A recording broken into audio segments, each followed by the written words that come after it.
Voir les tendances, nous sommes dimanche le 1er mars. Une journée de grand vent, comme on disait. Donc ça soufflait fort au bord du lac, tu disais. Hein. Ouais, tout à fait. Alors, Dow Jones. Alors, on va voir cette grosse semaine très, très, très mouvementée. Voilà, alors Dow Jones, 6 mois, je crois que c'est ça. Ouais, 6 mois. On voit que sur 6 mois, en fait, il est plus bas que son point de 6 mois. Et si on se remet sur une année, il est bien en dessous de son point de 6 mois. Donc voilà, ça c'était quelque chose qu'on ne pouvait absolument pas prévoir la semaine passée quand on disait qu'il y avait cette ligne de résistance, enfin qui pourrait être support, et s'il traverse en dessous, il pourrait venir à des niveaux plus bas. Et là, on est tout bon pour retracer d'ici 5 à 10 jours pour voir à quel point il veut tourner. Alors on va se remettre juste sur 5 ans, enlever toutes les lignes, et puis voir la taille pour ce mois-là, pour le mois de février. En fait, on voit une énorme bougie. Par contre, on a tendance à oublier qu'on a eu quelque chose de semblable en fin 2018. Donc, elle est plus importante, effectivement. Le corps de la bougie est un poil plus grand à vue de nez, mais je ne suis pas sûr qu'au niveau de la taille de la mèche, je veux dire, on voit que la taille de la mèche plutôt est plus grande que celle-ci de fin 2018. Mais on va voir maintenant cette nouvelle période devant nous, comment est-ce que les marchés vont réagir par rapport à ça. Alors on va remettre ça sur 6 mois, puis on va tâcher d'imaginer ici, on voit la moyenne mobile ici de 500 qui arrive en plein dessous, en plein dedans plutôt. Donc on va voir si pour la semaine à venir, les bougies vont se situer là autour des 25 400 ou est-ce qu'il veut encore descendre plus bas. Puisque là, c'était le point le plus bas au mois de juin et on y est. Enfin, la mèche est ici par le corps de la bougie. Donc, à voir pour la nouvelle période. Ça va être super intéressant pour le nouveau mois de première semaine des options du mois de mars. Alors, SP500, même chose ici, on remet les lignes. On s'imaginait ici qu'effectivement, il puisse rebondir sur ce support, sur cette ligne ici, ou alors plus bas, arriver grosso modo par exemple à 3200. Puis en fait, non, en espace de 1, 2, 3, 4, 5, 6 jours, on le voit dégringoler ici. Petite différence ici, il n'est pas sur la moyenne mobile de 500. Et puis, si on se remet sur les 5 ans et qu'on relève toutes les notes, de nouveau ici, on a ces grosses bougies, de nouveau ici au mois de décembre, et la même chose ici. Donc voilà, ce n'est que partie remise avec des points intéressants à suivre pour la nouvelle période. Donc je ne vais pas élaborer plein de choses ici. Là, c'est le même discours pour tous les indicateurs. C'est de voir comment est-ce qu'il va se stabiliser à ce niveau ici ou plus bas à voir. Donc on va suivre les MACD et autres. Alors on va regarder le CompuX maintenant aussi. Le Nasdaq. Alors petite différence avec le Nasdaq, si vous l'avez repéré, c'est que il termine avec une bougie d'une autre couleur et puis il arrive sur un ancien point de résistance. Donc là, ça va être pas plus facile, non, mais probable qu'il tourne sur ce point ici. Et lui aussi, cet indice, le CompuX, on voit qu'il est largement au-dessus de la moyenne mobile de 500 ici.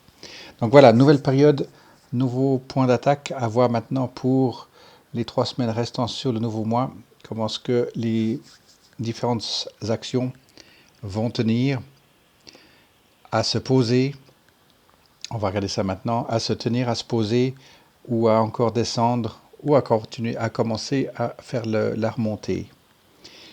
Donc ABB, pour commencer avec ABB, on avait ces différents points là en fin d'année 2019. Un autre point ici qui s'est situé durant le dernier mois des options.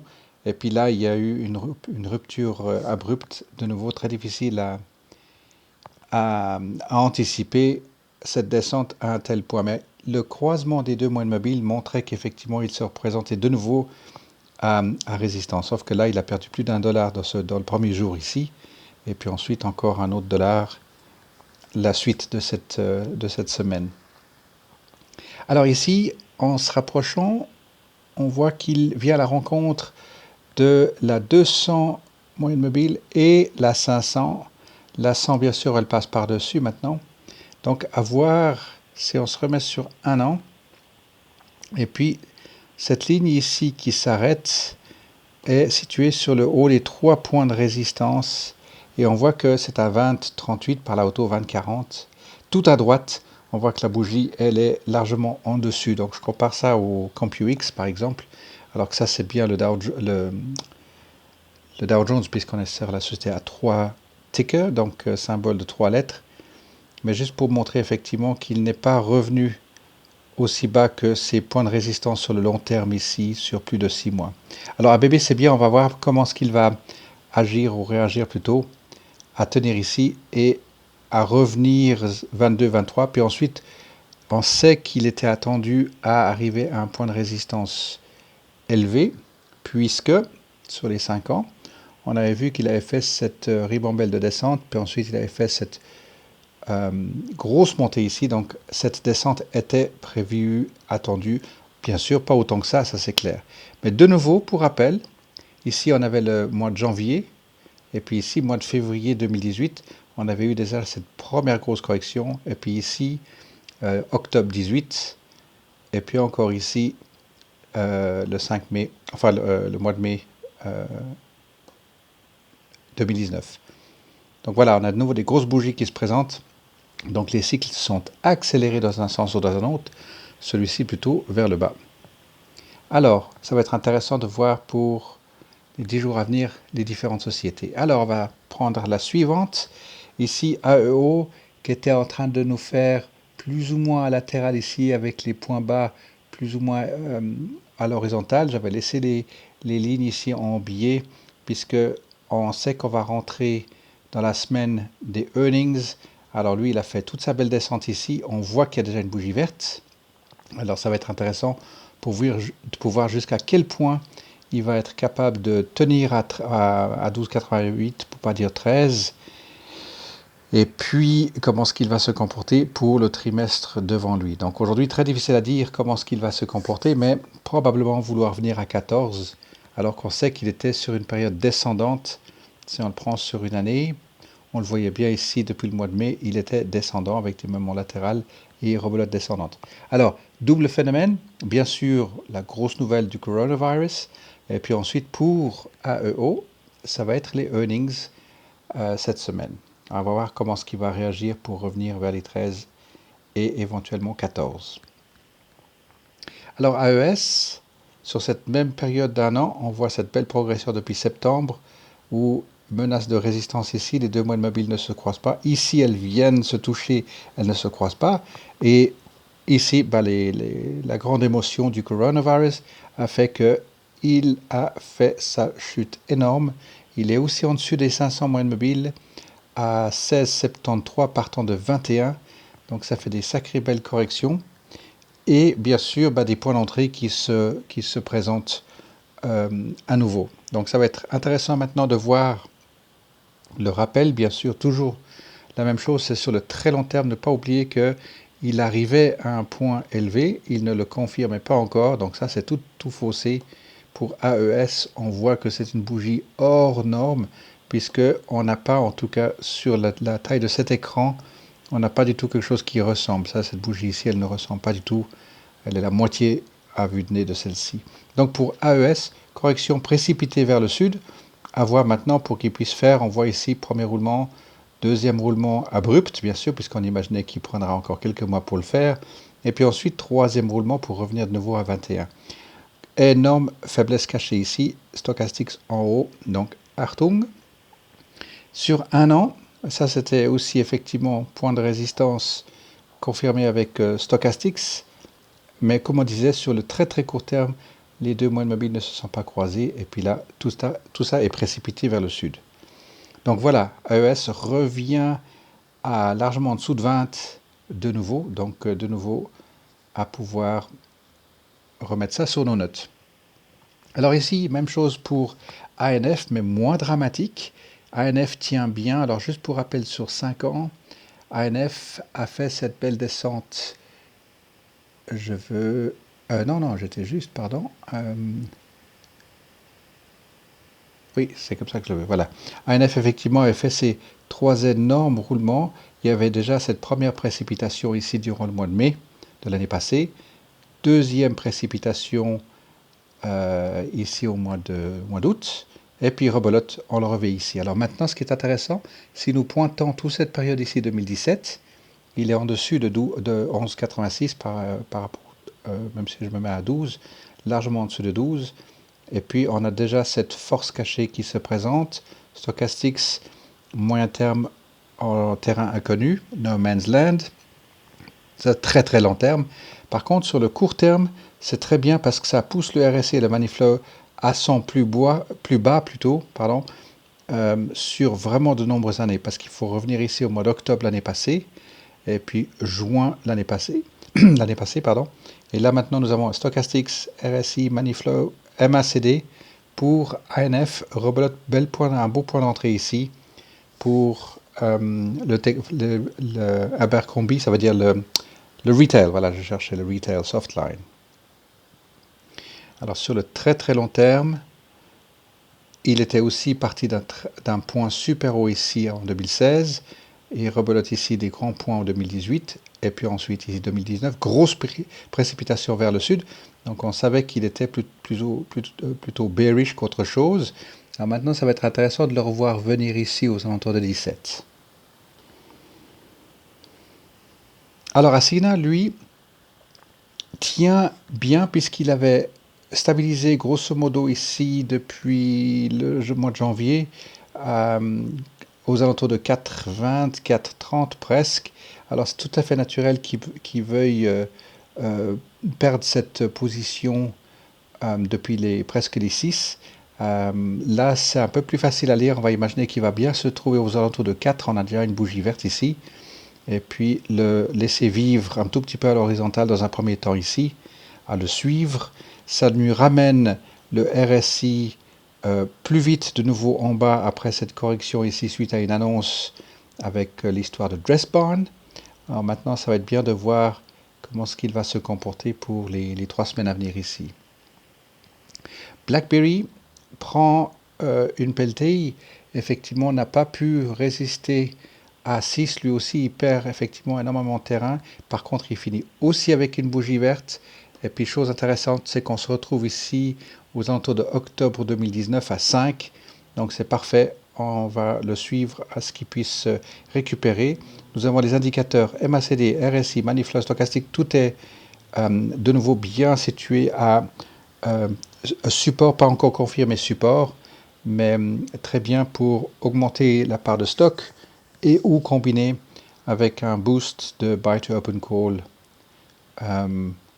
pour travailler de nouveau au nord. On va juste attendre toutes les confirmations de support.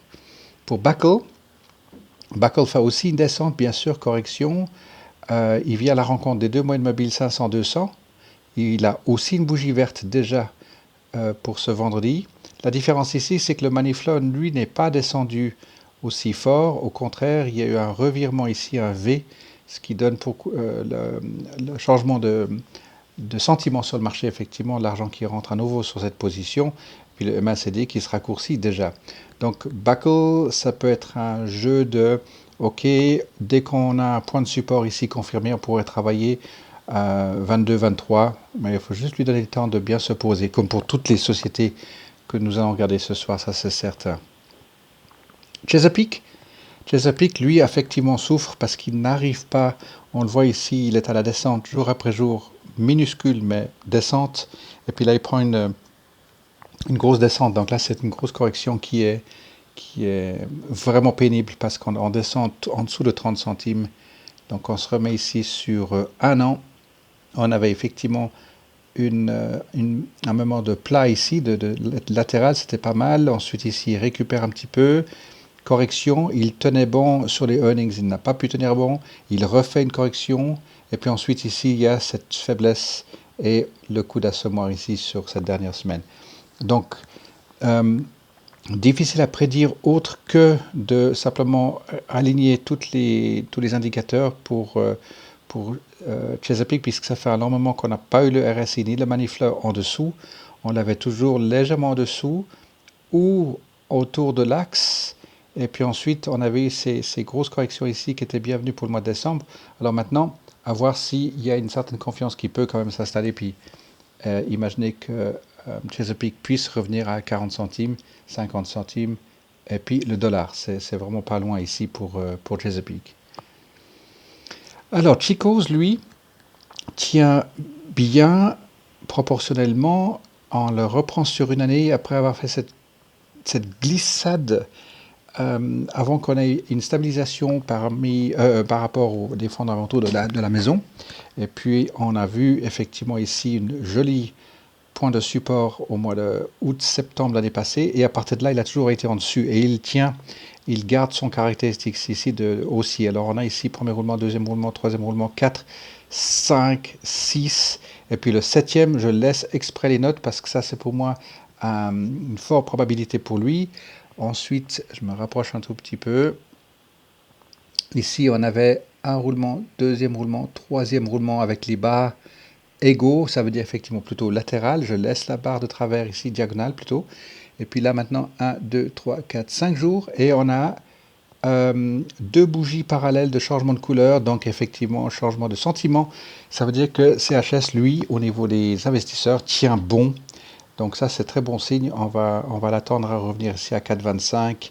Et puis pour le nouveau mois, les options de 4 vont commencer à prendre de la valeur, mais on va patienter quand même parce que il est attendu aux alentours de 4,75 et le call de 5 commencera à prendre de la valeur. À suivre. Alors GE, naturellement, effectivement, lui, il prend une grosse descente partant de grosso modo 12,50 à 11. Par contre, très intéressant, on a la bougie de vendredi qui englobe la bougie du jeudi et qui change de couleur. Donc ici, il y a déjà un gros changement de sentiment sur le marché. Donc ça, pour GE, c'est excellent. La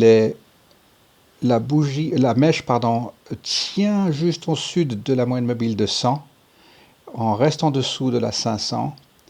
Mais par rapport à cette échelle de prix, si je me remets ici sur 6 mois, sur cette échelle, il tient quand même très positivement en dessus de ces points de 6 mois. Et puis aussi sur une année, on voit qu'il est à point égal, grosso modo. Donc voilà pour GE, avec tous les ennuis qu'ils ont pu se payer sur ces dernières une année et demie, 2 ans, on voit qu'elle tient relativement bien. À suivre, effectivement, je vais me remettre sur 6 mois. À voir maintenant par rapport à ce point ici de résistance à 9,50. Voilà. Alors, est-ce qu'il va descendre jusqu'à 9,50? Il se peut. Par contre, ici, on a un phénomène, on a effectivement un gap vers le haut. Donc, ce qu'on peut imaginer ici, le gap entre deux est égal, grosso modo, à 10,50. Voilà, 10,40. Donc, il est en haut de son gap. Ça va être impressionnant de voir effectivement comment est-ce qu'il va tenir à rester ici. Alors, MACD qui se raccourcit déjà, RSI fait un V, Maniflow également, et les deux paires de stochastiques sont pratiquement en bas. Donc, lui, il va être assez mûr encore pour le support, donc encore durant le mois d'option mars. Je mettais Halliburton sur la liste ici, qui était proche des 20, qui venait de 30 ou 40 dollars. Et là, maintenant, effectivement, il est même plus intéressant de le suivre. Alors, je vais juste le prendre sur 5 ans. Voilà, sur 5 ans, pourquoi? Parce qu'il était venu d'un point super élevé. On a un premier roulement qui s'est dessiné plus rapidement que prévu, avec la grosse bougie du mois courant, enfin février. Et puis maintenant, à voir comment ce qu'il peut tenir ici et à se repointer entre 17 et 21. Donc ça, c'est pour Halliburton. Je vais mettre aussi HRB ici. Sur la longue période, il a fait une longue période latérale ici depuis août 2017. Et puis ensuite, il ne tient pas ici. Il revient à son point bas des années 16.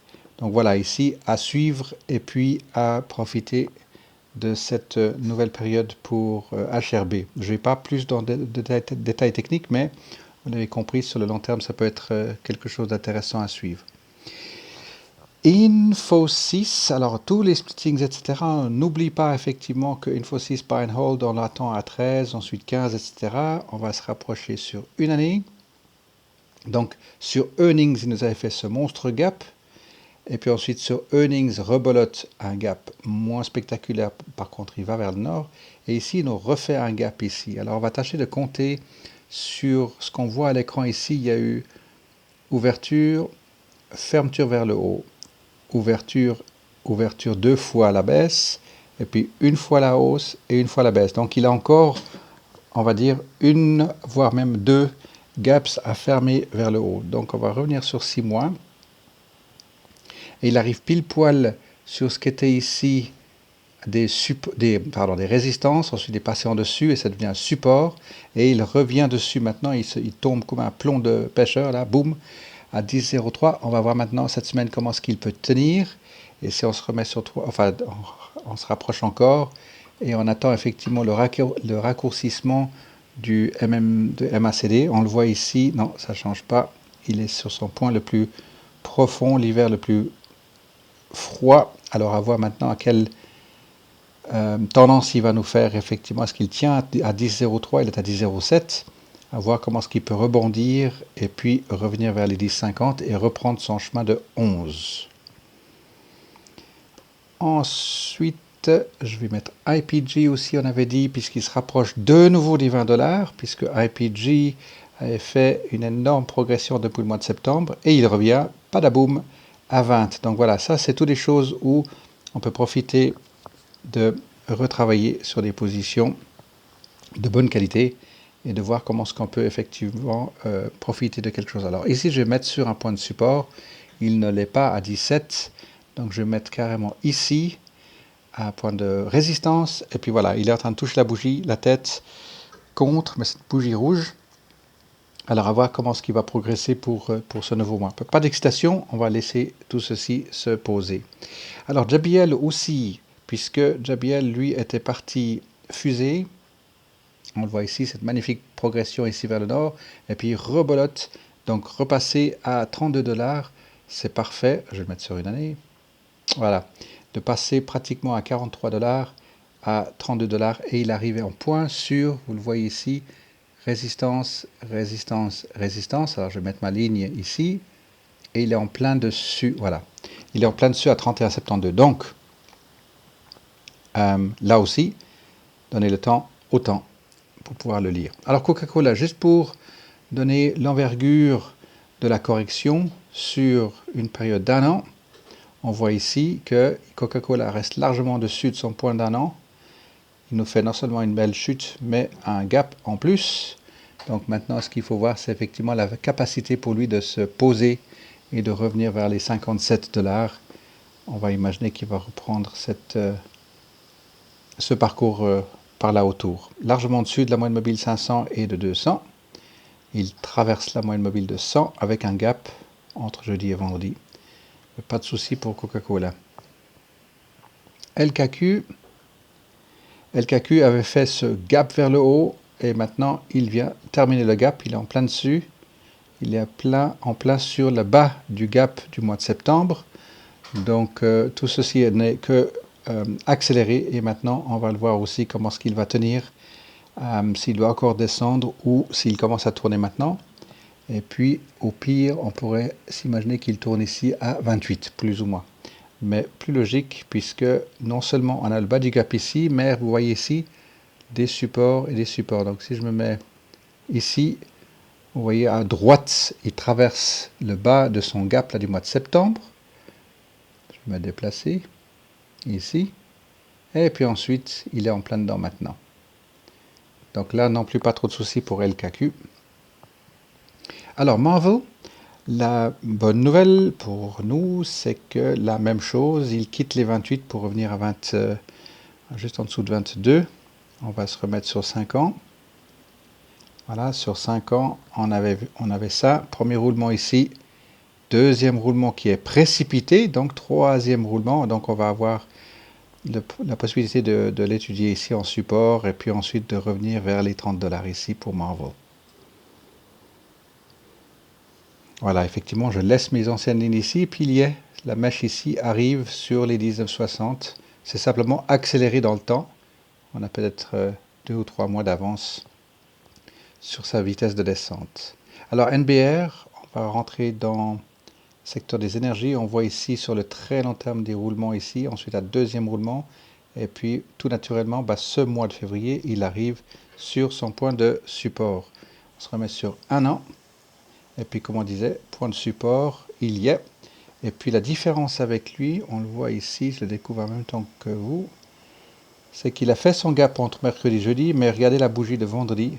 Elle est déjà assez impressionnante, avec une correction déjà vers le nord, avec les MACD, RSI, Manifla et Stochastics qui sont bien situés pour NBR. Donc ici, 3,25. C'est une bonne probabilité pour qu'il puisse revenir. On voit la moyenne mobile de 100 qui arrive par le haut, qui traverse, qui se corrige assez rapidement ici. Et maintenant, c'est normal qu'elle fasse encore une fois une vague. La moyenne mobile de 100, elle va probablement vouloir revenir à 2,14, tout à fait naturel. Et puis, on va avoir la correction de NBR. Alors, Nike, ici, descente assez impressionnante puisqu'il passe de 102 à $90, mais aussi avec une bougie verte. Donc, changement de direction, de sentiment en tout cas. Par contre, effectivement, les bougies sont quand même en glissade ici. MACD qui se raccourcit déjà. Donc, intéressant pour voir Nike qui revient. Alors, si on se reprend ici, ses points de résistance, il l'a traversé, il est en dessous. Donc, un mini support ici. Je me prends ici sur ce mini support ici. Il y a de nouveau, enfin, il n'a pas marqué le support, d'accord, mais ça correspond à cette ancienne trend ou tendance dans le passé. Alors pour Nike, effectivement passer en dessous de $90, pourquoi pas. Pas pour les clubs en tout cas. Et puis sur 5 ans, 1, 2 et le 3, simplement une accélération ici. Donc de nouveau, ce sont des corrections qui se font, qui accélèrent une vague, qui précipitent une vague. Et puis la même chose pour Nokia ici, on avait ce démarrage de petits roulements et ensuite maintenant un premier et un deuxième. Et on attend le troisième ici pour Nokia. Donc on va voir s'il est capable de revenir. Lui, il a fait le gap entre jeudi et vendredi, ce qui est très bizarre. Il a fait une réaction un peu contraire. Et puis maintenant, à voir s'il est capable de revenir ici, grosso modo, à ce point-là, à savoir un poil plus élevé quand même, ouais, 3, ouais, presque, on va dire à 4. À 4, et puis ensuite, contenu son troisième roulement. Voilà pour Nokia. Oasis, juste pour le pétrole, pour qu'on puisse avoir un autre point de repère. Effectivement, ici, il avait un joli point de support, et puis lui aussi, il a bien lâché. Il a lâché à partir du vendredi. On le voit ici, lundi, mardi, mercredi, jeudi, vendredi. Il a fait une bougie englobante, changement de direction, changement de couleur, donc changement de sentiment. Ça va être intéressant pour le voir revenir ici sur 2. Donc Oasis reste peut-être dans le secteur des énergies celui qui est assez intéressant, mais de nouveau, on se laisse le temps. Si on devait rentrer dans ce secteur-là, on laisse le temps au temps pour qu'il nous montre des signes sérieux de support. Alors Starbucks, lui, effectivement, sur une très longue période, on avait ici un premier roulement, il commence un deuxième roulement. Nous, maintenant, il nous confirme effectivement, il est plutôt en long terme bearish, ça veut dire long terme plutôt à la descente. Et on le voit ici, il avait atteint son point élevé ici pour Starbucks, ensuite 1, 2 et 3, ensuite 1, 2, 3, 4, 5, changement de direction, boum, 1, 2, et puis bon, là, malheureusement, il était j'étais assez optimiste à imaginer un troisième mouvement ici, sauf que là, le marché, les sentiments, la peur, l'emporte, il reste en dessus des 500 moyennes mobiles, mais de nouveau, pour Starbucks, ça veut dire qu'effectivement, on sait que sur le long terme, il sera bearish, sauf que maintenant, ça va un petit peu fausser les données. On va imaginer qu'il va pouvoir revenir vers les $90, mais qu'on sait que depuis, je me répète un peu ici, mais on sait que sur le très très long terme, c'est naturel qu'il veuille céder un petit peu de son bénéfice. Alors, Shoe, Alors, lui avait commencé avec les moyennes mobiles qui commençaient à se toucher ici, c'est pour ça que je m'intéressais, il dépassait les 40 $. Puis là maintenant, on sait qu'il est sur une descente absolument qui était probable. Bon là, c'est une accélération monstrueuse qu'on ne pouvait pas anticiper, mais ici c'était envisageable puisqu'il avait fait son splitting 3 pour 2 et on voit qu'il avait assez bien tenu en faisant un premier roulement ici, et le deuxième roulement n'était pas normal, le deuxième roulement était beaucoup plus fort que prévu, et puis bien sûr il revient corriger et se retrouver quasiment à son état de split. Donc pour Chou c'est bien, ça veut dire qu'effectivement encore un joli candidat à une trentaine de dollars ici, et puis sur un an, on voyait ici, on voit bien l'axe ici à 33 ou 32,90, pile poil, et il revient dessus. Donc ici, un très bon candidat de nouveau ici pour jouer effectivement aux alentours de 31, 32, 33, 34, pourquoi pas même 35 de nouveau pour Chou. Alors ici, différence, c'est qu'on a une bougie englobante, même couleur. Donc ici, pas de changement de sentiment sur le marché. Donc ici, ça va être intéressant de comparer la différence ici avec les bougies inversées de ce qu'on recherche ici. Et puis, on va regarder demain sur les bougies englobantes, pour celles qu'on a vues qui étaient dans la bonne direction, de voir la troisième bougie, si elle serait encore plus grande. Ça peut être intéressant pour, effectivement, démontrer un réel changement de sentiment sur le marché. Alors voilà pour Chou Sketches. Sketches, on attendait effectivement à ce qu'il soit sur le court terme bearish.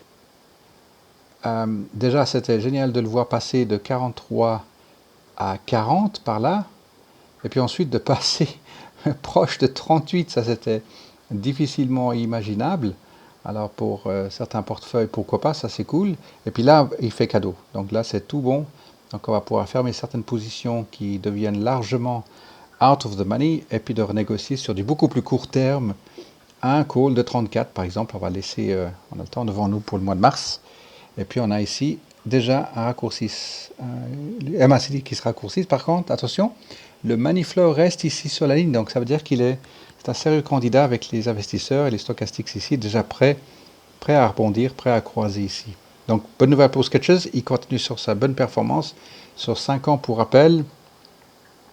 Toc, voilà. 3 pour 1, et il tient longtemps à l'horizontale ici, puis maintenant il a toute la force ici, un premier roulement, un deuxième roulement, et le troisième roulement, merci, on le prend, il nous termine le troisième roulement ici, donc tout ça c'est pile poil. Comme on dit, quand il y a des grosses corrections comme ceci sur le marché, il ne fait que de précipiter des roulements, des roulements, ou des tendances, ou des vagues, qui sont très souvent en notre faveur, puisque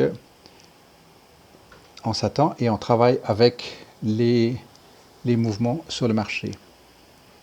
Alors SWN ici, si on prend sur cette dernière ligne qu'on avait laissée, ici un roulement, deuxième roulement, troisième roulement, donc il y a eu les earnings le 27, et on voit ici le 26, il y a eu une réaction avant le marché, et puis ensuite le 27, regardez ce qui s'est passé, il a fait une contre-réaction alors qu'il est sur une émotion de peur sur les marchés, dans l'ensemble des marchés, et on voit que lui, il a fait déjà une bougie de changement de direction, changement de couleur, et la bougie tout aussi importante de celle de vendredi. Donc ici, c'est excellent. Regardez le money flow, la preuve.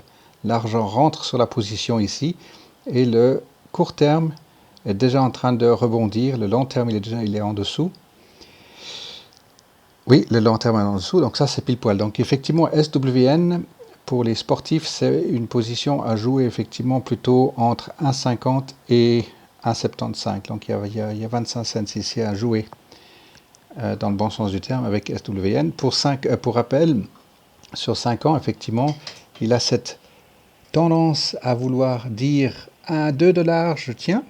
Et puis il est en train de le faire. Et puis bien sûr, ces 2 mois ici sont précipités avec le janvier et la février, précipités vers la base de nouveau.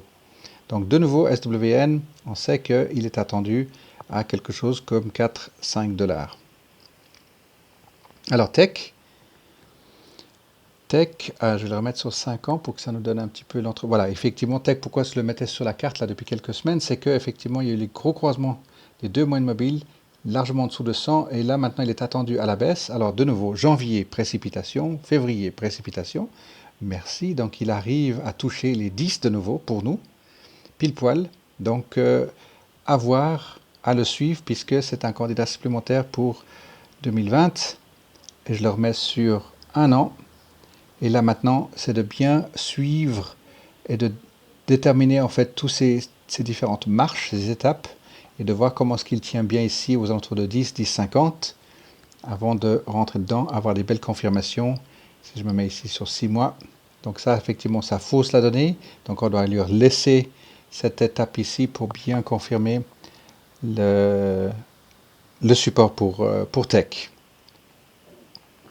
Alors Under Armour, lui aussi, il rend. Alors effectivement, il y a eu le gap ici au mois de novembre et il nous ferme, ou il ne ferme pas, mais il ferme le cycle en faisant le gap vers le sud, puis ensuite il ne tenait pas, il s'est écroulé effectivement sur plus d'une semaine avec une bougie verte pour vendredi. Donc effectivement, MACD, RSI, Maniflow, Stochastic, ça c'est dans la bonne direction pour UAA. Changement de CEO, regardez bien le dernier rapport ici. Alors ici, 1, 2 et 3 précipités, effectivement, et on se retrouve de nouveau au support de 2018. Donc c'est parfait pour UA1. Ensuite, nous avons, alors Web, je vais remettre les lignes, puisqu'il était effectivement, c'était plutôt dans les 78 $. Alors, grosse descente ici, on se retrouve sur plus ou moins le mois d'octobre. Donc, on ne se fait aucun souci pour une société telle que Web, puisqu'on voit ces grosses montagnes russes qu'elle fait ici, à la 3, à la baisse ici, 1, 2, 3, puis ensuite, il commençait à faire cette hausse, puis ensuite, il avait à l'horizontale 1, 2 et 3, et brut, il passe en dessous. Grosse bougie verte, largement en dessous de la jeudi, bien sûr, vendredi en dessous de jeudi. Par contre, prêt à reprendre la grimpe vers les 78 $. Alors, Wendy's sur 5 ans, où on se disait, il y avait, alors 2018 non, mais ici 2019, on se disait résistance par résistance, ici résistance par résistance, et puis là, il partait follement au nord, là tout d'un coup, là, le mois de novembre, décembre et puis janvier. Donc là maintenant il fait une énorme bougie rebelote, des grosses bougies comme il nous l'a fait dans le passé, sauf que celle-ci elle est quand même aussi impressionnante que celle-ci là du mois de août, c'était août 2019. Et là maintenant on voit cette grosse correction où il revient à 19 $, j'arrondis un peu. Et puis voilà, donc par rapport à la moyenne mobile de 100, on a support ici. Ce qui aurait dû se convertir en résistance, non, il l'a remarqué en support. Il se repose ici à chaque fois sur la 100, sur la 100.